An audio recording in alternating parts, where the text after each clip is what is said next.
It's really important that we design effective instruments so that students can't copy and paste off the internet, and that we have to design, firstly, have a process in place which allows them to work with that information, but secondly, that our task requires them to do something with that information which makes it unique.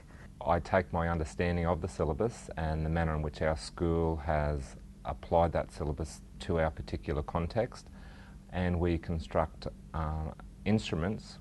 Students have almost endless opportunities with regards to what they then produce in response to those instruments. The task or the problem would be broad enough for students to actually come up with multiple responses to that, and therefore students would take ownership of their response.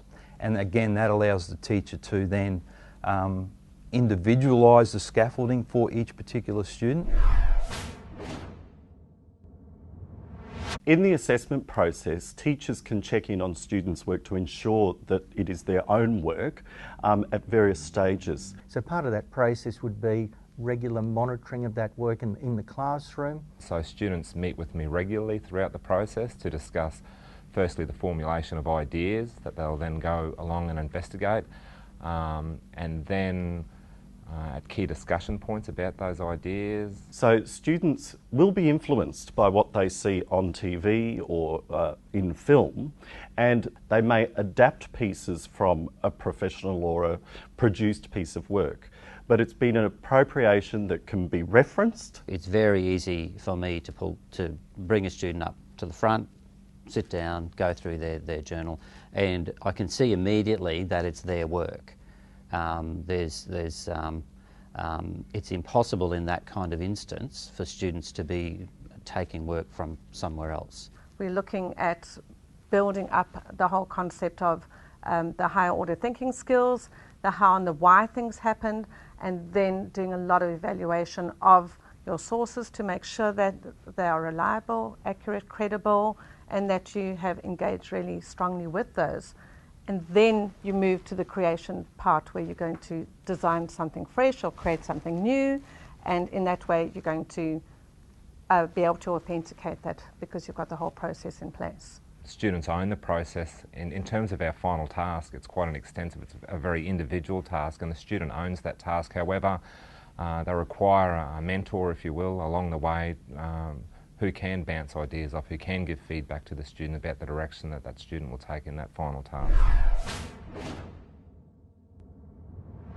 For work completed out of school, I would structure it so that it is a section or a part of the response that is being written rather than the complete response itself. Work done by students outside of the school environment is readily authenticated by teachers by referring back to work students have done previously in class, asking students about that work that they've done. We do expect them to collect work from everywhere else. That's the whole point of researching. You would go and access all sorts of different materials that might involve looking on the internet and finding other people's work.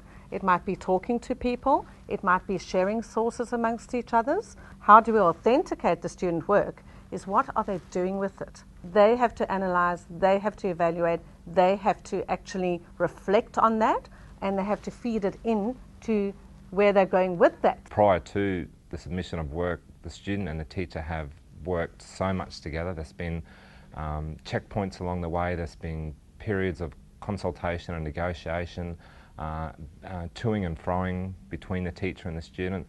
Plagiarism is impossible in a process with so much negotiation and so much awareness by the teacher of what the student has done up until that point. If I had some doubts about the authorship of a particular response, what I would do would be to have a conversation with the student about the work they have been completing. That way I would be able to gauge whether or not they were understanding the concepts, the topic, and also how they were using their sources to develop their ideas.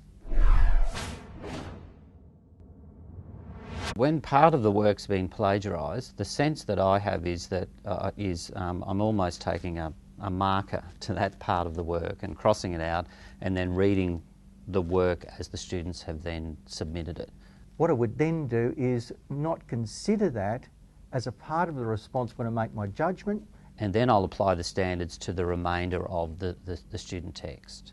When I find that the student response has been plagiarised and I cannot identify any aspects of the work that is the student's own, then I would consider that the student has not submitted a response to the task that they've been provided with. I'm unable to apply the standards to a piece of work that's clearly not belonging to a particular student.